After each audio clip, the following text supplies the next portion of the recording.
Muy buenos días, Nakamas, y bienvenidos a una nueva review de One Piece. Hoy el capítulo 810 del manga. La verdad es que me ha gustado bastante este capítulo, y lo que hemos visto principalmente era la apariencia de Jack, la cual ya se podía llegar a imaginar cómo era por lo que vimos en los anteriores capítulos, el poder del arma de gas de Caesar y lo sangriento que ha sido este capítulo. La verdad es que me ha sorprendido muchísimo cuando lo he leído. Empecemos. Esta vez sí que tenemos una portada normal y seguimos la mini historia de la recompensa de los Mugiwaras. Y esta vez nos encontramos en el Baratie junto a Zeff y a los demás que se están apreciando la recompensa de Sanji. Y también le están haciendo, o le han hecho, una especie de escultura a la cabeza de Sanji. O al menos es algo a lo que me recuerda a él. Un poco mal hecha, pero se lo ha intentado. Y Zeff está como pensando el por qué, imagino, Sanji solo se le buscará solo vivo. La verdad es que ya ha sido muy teorizado. Ojalá lleguemos a saberlo pronto. Justo al empezar el capítulo nos muestran a Jack por completo. Aunque ya le vimos gran parte de la cara en los anteriores capítulos, hoy le hemos visto al completo y vemos cómo es altísimo, que parece que en One Piece cuanto más alto seas, más fuerte eres, es increíble.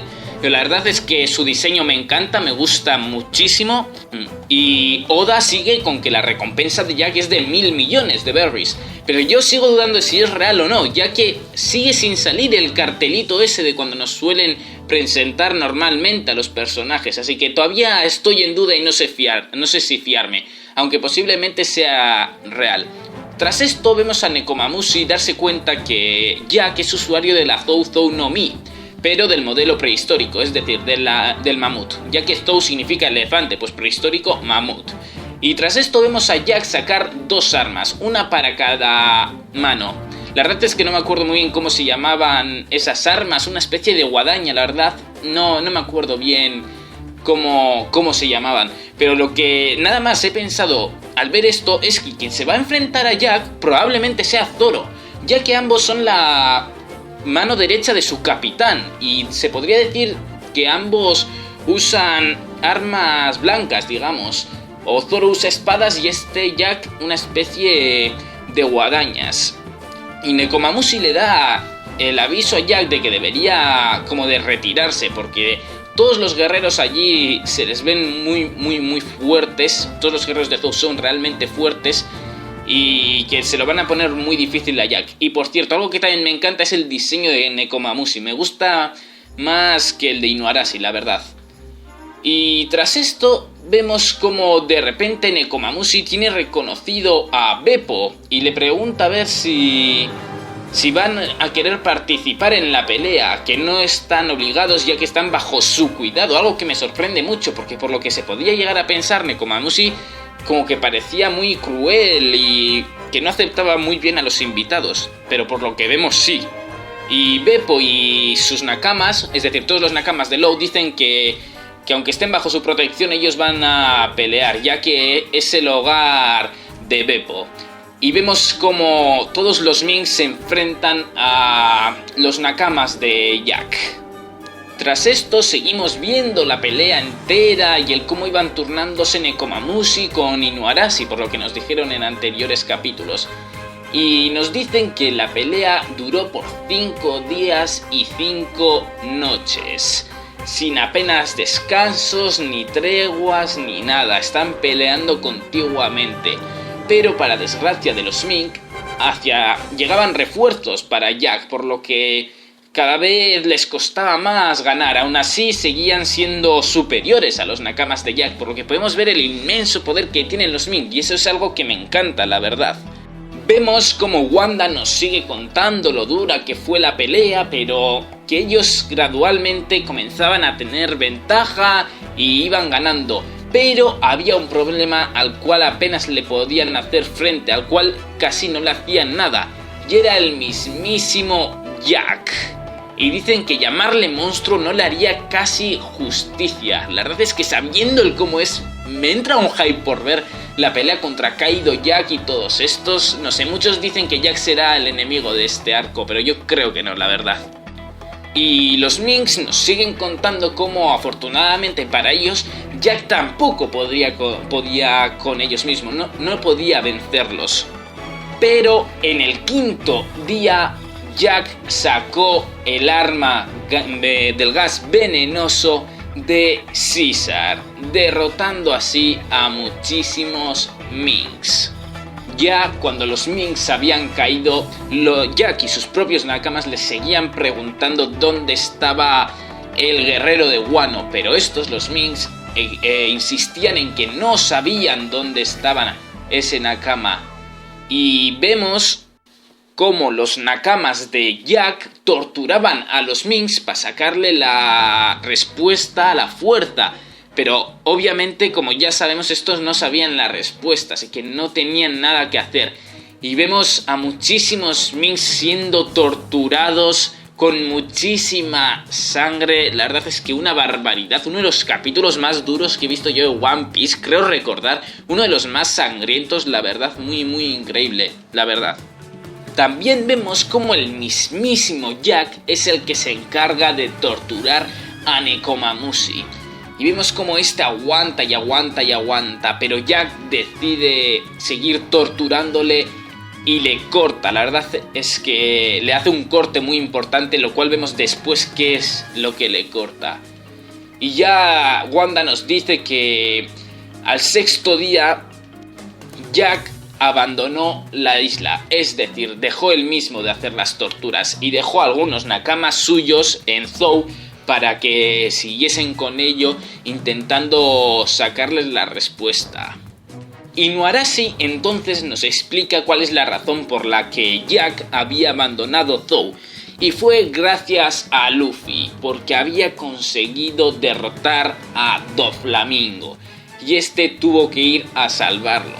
Por eso mismo los toman como sus salvadores, como sus héroes, porque gracias a ellos Jack dejó de atacar a Zou y pudieron salvarse también gracias a que Sanji y los demás llegaron a Zou. No solo el hecho de haber derrotado a Doflamingo, sino también porque consiguieron llegar Sanji y los demás. Chopper nos cuenta en cómo ellos mismos, la parte de los Mugiwaras que habían abandonado Dressrosa para irse a Zou, llegaron un día después de la derrota de Doflamingo. Es decir, Jack no coincidió con Sanji, así que no se enfrentaron. Y vemos de repente a Sanji, Chopper, Momo, Nami, Brook y Caesar como con una cara muy de sorprendidos al ver que Zou es un elefante gigante. Y tras esto vemos una manera muy original e inteligente de subir con el Thousand Sunny y Caesar al ser gas hacia la zona de Zou, hacia la parte de arriba. La verdad es que no sé a quién se le ocurriría, pero un puntazo, la verdad. Encima bastante cómico. Lo que la verdad es que yo me pregunto es que cómo ha acabado el Thousand Sunny abajo, en el mar. Porque si subieron con el mismo Thousand Sunny y Caesar, la verdad es que no sé, eso no lo entiendo muy bien, no creo que lo dejarían caer después. Pero bueno, con algo nos sorprenderá, digamos, Oda. Tras esto vemos cómo los Mugiwaras llegaron a la entrada de Zou, la cual ya nos enseñaron en capítulos anteriores, y al igual que los Mugiwaras de Dressrosa se dieron cuenta que Zou estaba siendo un lugar que está siendo bajo ataque, porque estaba todo muy destrozado, y Sanji le pide a Brook que proteja a Nami, que él irá a explorar un poco el área. Pero de repente, una vez Sanji les abandona, Sheepshead aparece en el cocodrilo ese gigante que usan los Minks para transportarse por Zou, persiguiendo a la Mink ardilla que vimos ya en el 795, diciendo Sheepshead que todo lo que quiere hacer es crucificar y descansar. La verdad es que muy cruel como son los nakamas de Kaido y de Jack. Pero Nami le pide a Brook que intente solucionar esta situación y que lo haga frente, y vemos cómo sí que lo hace congelando una gran parte del camino. Tras esto vemos una escena cómica, y es que la Mink ardilla se asusta de que Brook, al ser una pila de huesos, y Momo, al ser un dragón, que hablasen refiriéndose a Momo como anguila, y entonces al asustarse huye de estos. Y es muy curioso porque a Nami también le había sorprendido que la Mink pudiese hablar. Obviamente, un animal que hablase la verdad es que es un poco extraño. Pero eso, al final la Mink acaba huyendo de ellos. Y pasamos a donde se encuentran Caesar, Sanji y Chopper, el cual están en el punto central donde ha ocurrido la batalla. Y vemos como el gas está esparcido por toda la zona.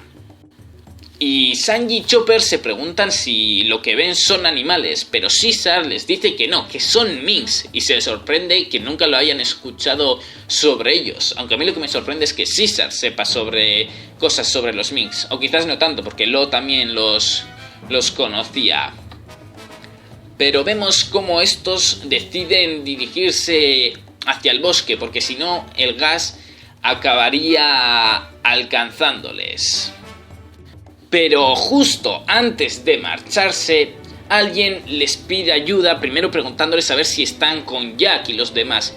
Y al enterarse que no lo están, les pide ayuda el mismísimo Pedro, el cual vimos ya hace unos cuantos capítulos, el cual está destrozado, sangrando muchísimo y muy cansado, muy torturado por lo que se ve. Y como digo, les pide que salven y cuiden y que les curen tanto a Inuarashi como a Nekomamushi. Y vemos cómo a Inuarashi le han cortado una pierna, creo que solo una, y a Nekomamushi un brazo. La verdad es que muy duro este capítulo, pero algo bastante increíble lo que ha hecho Oda. Pero aún así a mí el capítulo me ha encantado y la verdad es que tengo muchísimas ganas de ver esto en el anime. Saber si van a censurarlo o no, lo van a mostrar como tal, ojalá lo hagan así, lo muestren como tal. Sería algo brutal, la verdad. Pero hasta aquí llega el capítulo y nos dicen que la semana siguiente no hay manga. Pero esta vez no es culpa de Oda, sino que es por la Shonen Jump, que no publica ningún manga, creo, la semana que viene, si no me equivoco. Así que tendremos que esperar 2 semanas más para ver el siguiente capítulo de One Piece, el cual caerá más o menos sobre el 1 de enero, 2 de enero, depende de los traductores, pero el 2 de enero yo creo que como muy tarde lo tendremos. Después de eso tendremos otra semana más sin manga, la verdad es que ya no me acuerdo muy bien la razón, y después ya volverá a la normalidad del manga de One Piece con un capítulo semanal y tomándose cada poco los descansos. Pero también hay que entender que Oda se toma los descansos porque este año, en 2016 en verano vamos a tener la nueva película de One Piece Gold. Y obviamente Oda tiene que supervisar algunas cosas, así que no puede estar todo el día con el manga, sino que se tiene que tomar un descanso, por lo que yo veo bien sacrificar unos capítulos del manga por ver una buena película de One Piece. Me parece un cambio bastante aceptable, no sé a vosotros. La verdad tampoco es que tenga muchas cosas que decir sobre este capítulo, ya que todo lo he ido diciendo durante la review, pero algo que quería, decir es que yo no creo que vaya a haber enemigo en Zou. La verdad es que esta posibilidad yo creo que cada vez aumenta más de fuerza, porque no creo que Jack vaya a volver, y al enterarme hoy el cómo usa esas armas, le veo más como rival de Zoro cuando Luffy vaya a luchar contra Kaido junto a Law. No sé, la verdad es que me lo imagino así, yo creo que será así, por lo que Jack probablemente no sea el enemigo de este arco, así que es muy posible que no tengamos enemigo, o quizás sea posible que aparezca Edward Weevil de repente, pero no, lo dudo mucho. Veo más factible la posibilidad de que no tengamos ningún enfrentamiento en esta saga, que sea entrenamiento puro para los Mugiwaras y conocer algo sobre lo que está haciendo Sanji, la verdad, y algo de los revolucionarios ya de paso también estaría muy bien. Pues hasta aquí ha llegado el vídeo, Nakamas. Agradecería mucho que le dieseis un like si os ha gustado, que comentaseis qué os ha parecido este capítulo, si os habéis dado cuenta de algo de lo cual quizás yo no me haya dado cuenta, o qué es lo que esperáis ver en este arco de Zou. La verdad es que hay muchas cosas que podéis llegar a comentar. Y por último, agradecería muchísimo que os suscribieseis para ver muchos más vídeos de One Piece, tops, teorías, información y, como no, la review semanal del manga. Hasta la próxima.